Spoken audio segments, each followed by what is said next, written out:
Wonderful. So I would say let's get started because we've got so much great content to get stuck into, and I don't really want to miss the chance in that respect.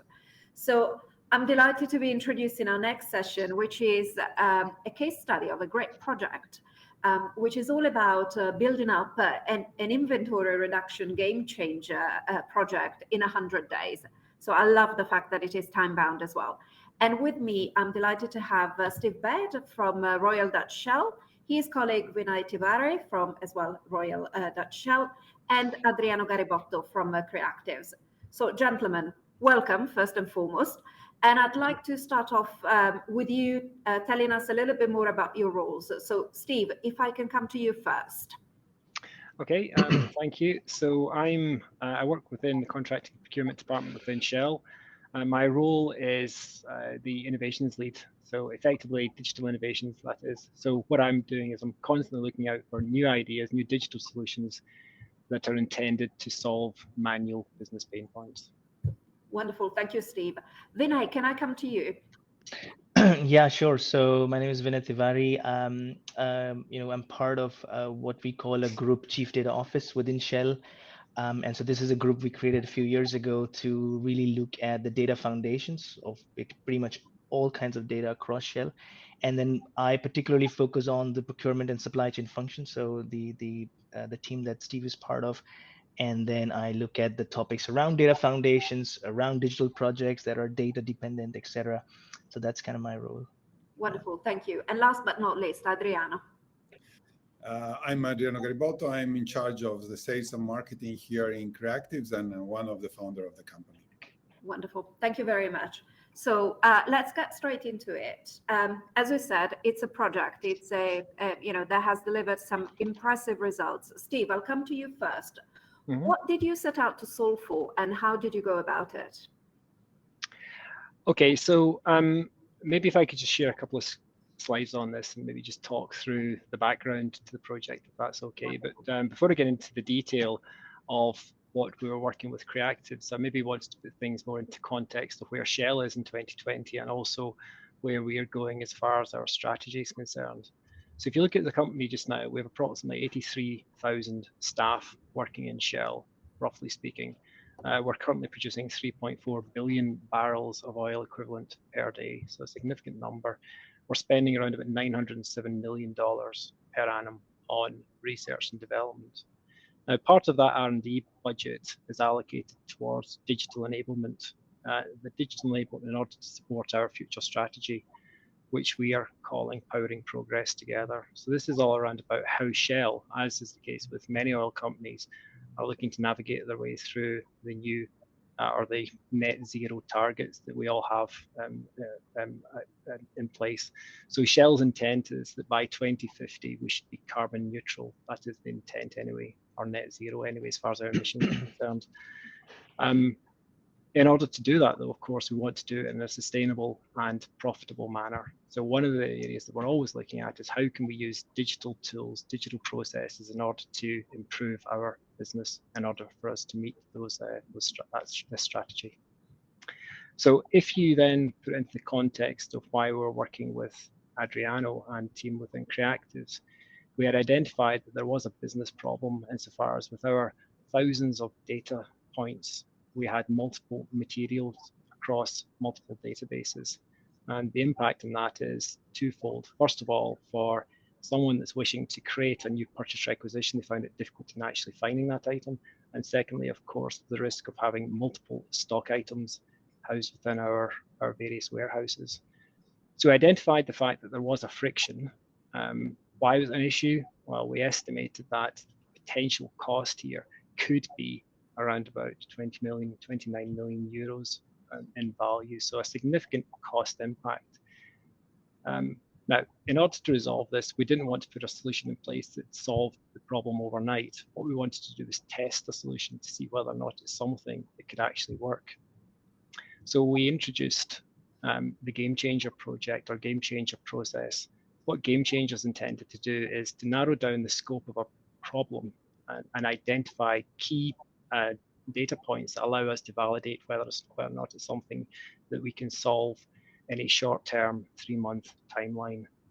So we went out to the market. We identified Creatives as a company that could solve the problem that we're looking to resolve. We worked with them. We effectively introduced an agile style project. And then within 3 months, we were able to prove that their software, which they call TAM, was able to identify through natural language processing and AI the ability to match material duplicates. So the outcome was we identified the friction, we identified why it was an issue, and we put it through the Game Changer Lab, time bound it within 3 months, and then from that came out with a solution that allowed us to prove that this was something that actually worked. Great. And if we can expand a little bit more on what the Digital Game Changer Lab is, how did it come about, and I guess the goals of ambitions of that. And Steve, I'll come to you first, but then I would ask Vinay and Adriano to chip in as needed to kind of build the picture. So Steve, if you want to go first. For sure. So Game Changer was introduced effectively to reflect the views of the front line, the business front line within Shell. So all of our different businesses, if they have a business problem that they're looking to solve, then there is the option of talking to Game Changer to see whether or not we can frame up a 3-month proof of concept that tests whether it's possible to resolve that business issue pain point. So we always take that business outward approach. This is not a case of the global team going out to the local businesses and saying, we've got a good idea, we think you should try this. It has to come from the local business. Secondly, Game Changer is an area that focuses on innovation. So we're always looking to do something new and innovative to see whether or not there's a new way of doing things. So why did we choose Game Changer for this challenge, or why did we feel that this challenge could potentially be put through Game Changer? Well, we looked at the key criteria. First of all, is it a defined friction? Yes. So we knew that there was an issue on identifying material duplicates. So certainly from that perspective, that met the criteria. Secondly, is it likely to add value? Well, as I said, yes, there's a significant cost impact of having materials sitting across multiple warehouses. Is there a business that's prepared to support this? So we identified 3 Shell businesses spanning 3 different continents that were prepared to work with us on testing whether or not this solution worked. And then last but not least, do we know what the outcome's likely to look like? And the answer to that was no, not initially, which is exactly what Game Changer should do. We should be taking the business problem and then finding a solution as a result of working that problem. So when you look at it across those 4 key criteria, this certainly met the challenge, and therefore we decided this was something that's worthwhile developing and moving forward with. Great. Thank you very much for that, Steve. Vinay, on a more kind of technical level, is there kind of anything to add to this from your perspective? Well, maybe very quickly on the Game Changer Lab itself, first of all. So, I mean, throughout the year, and Steve can correct me if I'm wrong, but, there are about 80 to 90 opportunities that, the Game Changer Lab sort of looks at and actually works on. So that's one thing. And then particularly in the data space, there are many opportunities that we prefer to actually take to the Game Changer before we go to full scale anything, because the data opportunities can be extremely complex when you want to scale them. So it's been one of our forums to bring up innovative solutions and then maybe look at scaling once it's successful or not successful, make a decision after that. So that's just a little piece I would like to add. Wonderful. Thank you very much. Adriano, let me come to you. Anything to kind of add from your perspective, and I guess from the perspective of the collaborative approach, kind of how you went about that? Oh, absolutely, a very innovative approach, because work with such large companies is always a big problem in terms of to really achieve the possibility to demonstrate in a real paid project that is possible to do something. So the process that Shell have adopted is a very effective way to test the solution in a real environment, get real results, and get all the elements to get further decisions later on. And this is quite different from the normal approach of many companies that are speaking about POCs or things like that. So it's a real project done with all the people that must be involved, providing back real value that can be exploitable. And this is actually a very, I said, game changer for large companies like Shell approach in this area of adoption of very innovative solutions. Great. Thank you for that, Adriano. Now, Steve, if I can go back to you, sort of what could, I guess, next steps look like? Can you tell us more about the journey? If I understand this correctly, this is a point in time in a journey that might kind of develop into something else. So tell us more about that. Absolutely. Before I do though, I just noticed one comment. Somebody's struggling to hear me. I don't know if it's them individually or whether or not my voice is not coming through. Can you hear me? We can hear you perfectly, Okay. and I've asked the tech team to actually support Kathy. So yeah. Okay, that's great. Okay, so when we run a POC, of course, we set in place criteria. What does success look like? So for this particular this topic, we looked at two aspects. First of all, technically, does it solve the problem? And then secondly, we look at usability. So obviously what Creatives were offering was a platform that allowed users to input data and to determine whether or not there is a material match somewhere. So we looked at two things. Technically, is it an improvement or can it solve the problem? And secondly, let's look at usability.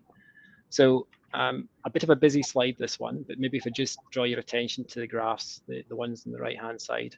Effectively, what this is showing is the lighter blue bar is highlighting the number of tests that the TAM tool did, so the Creatives tool. So it ran, in this case, 400 assessments, or it identified 400 duplicates across a data set. That was then subsequently validated by our internal data team. So they looked at what the TAM tool had come up with and validated whether or not that was an actual duplicate or not. And as you'd expect, after round one, there was a larger number of AI proposed duplicates than was, in fact, the reality. However, of course, what you then do is you build in conditions to the search that the tool is taking. So you're adding extra criteria to make the content or to make the search more accurate. And as you can see, once you get through to round three, the two bars are very much aligned. So what's being predicted as a duplicate by the tool is very much aligned with what the outcome from the from our internal data team are also telling us. So over 3 rounds, what we found, of course, the number of duplicates reduces. The increase in this one, incidentally, is because we included a larger data set for assessment. But the duplicates reduce and the accuracy becomes greater. So this was the first criteria that we're looking at. We set in place what the exit criteria was. And as you can see, after 2 to 3 rounds, rounds 2 and 3, we achieved 86% acceptance, which was absolutely within our expected or our hoped for outcome. Vinny, do you have anything you wanted to add on this slide? Maybe just one thing very quickly to add, or maybe 2 things to add. The first one is that, I mean, for the folks on the line, I mean, we used different criteria for matching, so we can get a little bit into those details if people are interested. But the ones that, of course, come to mind very quickly is, is the description of the material same?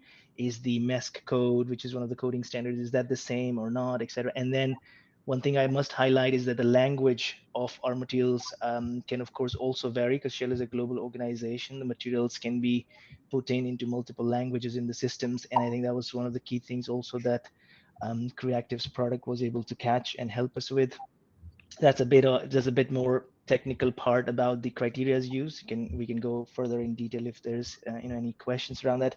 The second thing I want to say is that finding duplicates is, of course, one piece of a broader puzzle, which is the broader puzzle being, how do you make sure that you have a right data first time that you create it, and you are not actually spending hours and hours cleaning and refining or correcting the data as it moves from system to system. So in that sense, we also try to test a little bit beyond duplication identification as well, and that's kind of our mindset. So this was just, let's say, one part of a bigger piece of puzzle.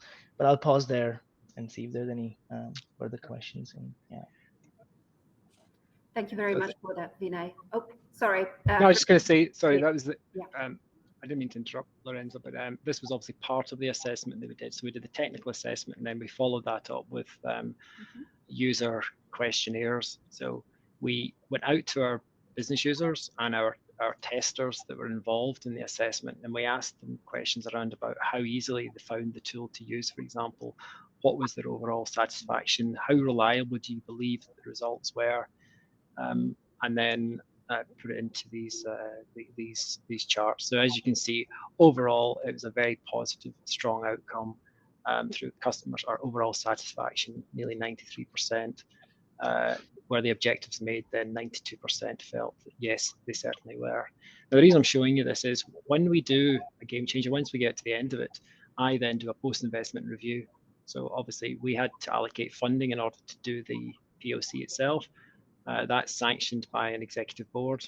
I then go back to the board at the end of it with this outcome and give them the decision to make. Is this something you think is worthwhile moving to the next level? Now, the next level could be a pilot where we move from test into deploy, or it could be on a wider scale. So it could just be a single pilot within one business area, or we could decide to scale it in a particular manner. Now that decision is still pending. We have done the POC. We have fed the feedback to the executive committee, and they are currently deciding how best to move this forward. Great. Thank you very much for that. And if I can kind of flip the question to Adriano to kind of look at it from a different lens, i.e. the lens of the tech solution provider who's been supportive of this. What are your outcomes and kind of conclusions at this point in time, Adriano? Yeah, first of all, there are two kinds of things. So we are very interested on the feedback of the users, and it's quite, even if the smart creation was not part of the POC, we provided this capability to make possible to test it, because we understand that material master data management is not all about, like Vinay said, about cleansing, but it's also about governing the future.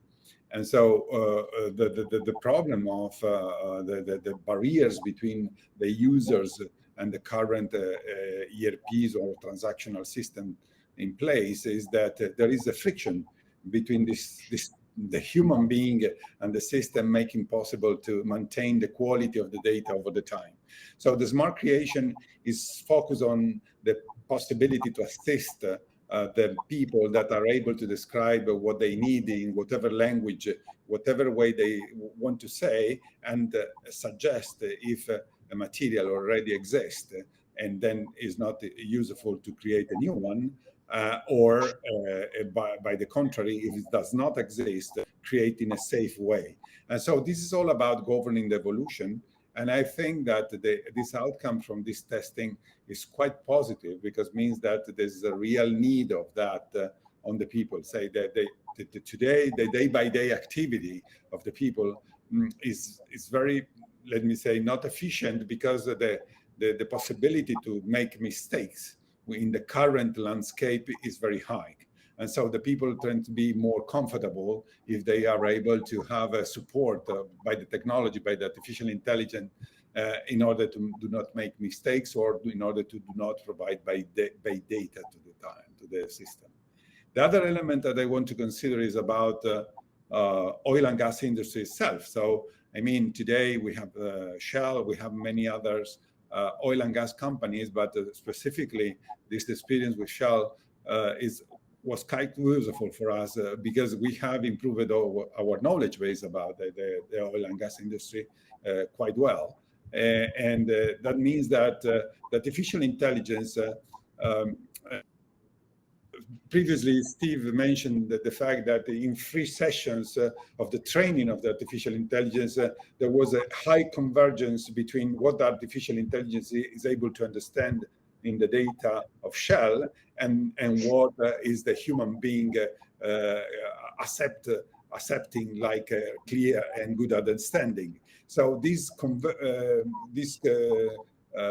conclusion that are really close after 3 iterations is quite crucial, because today the elements in adoption of artificial intelligence is the fear of the training that takes a lot of time and takes a lot of effort, especially from the side of the client.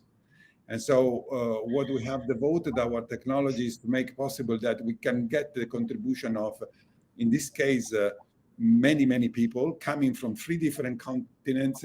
In 100 days, we train the system with very few interactions. At the end of the day, I suppose that we can count in the hands of two hands the many days that has been dedicated in this training from the Shell side. And the system is ready to use with high probability to make the right suggestion.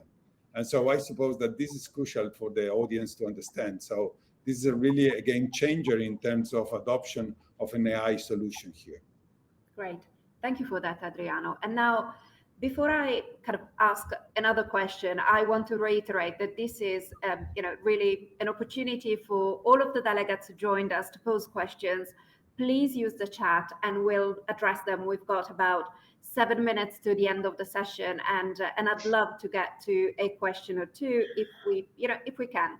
But I wanted to then go back to Steve, and Adriano has spoken about, I guess, the relationship from kind of his side. I'd like to kind of go back a little and ask you, what key criteria did you use when looking for and assessing the right partner who might be able to help you on this journey?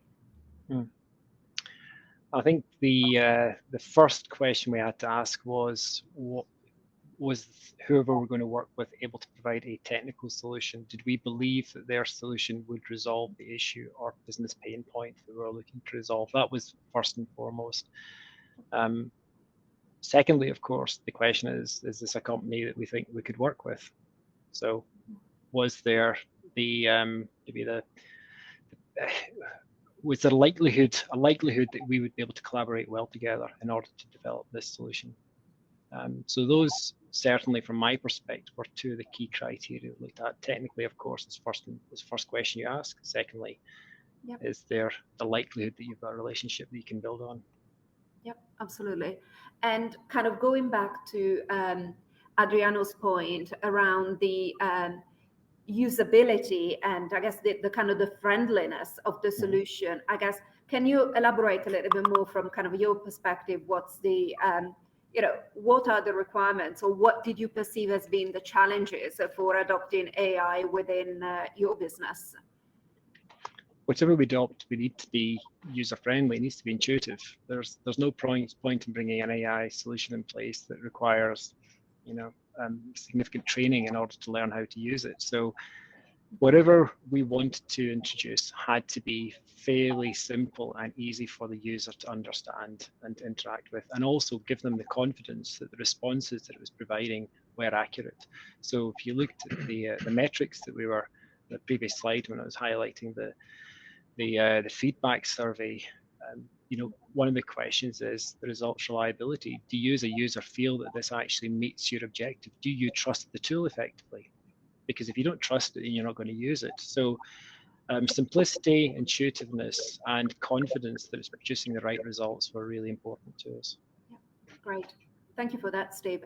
And I guess on that, I'd like to come to you, Vinay, for a kind of, I guess, final comment or observation from a pure tech side. What was important to you? And I think that this would go a long way to help our audience understand how to make the best use of the technology, the emerging technology that's available out there. Yeah, sure.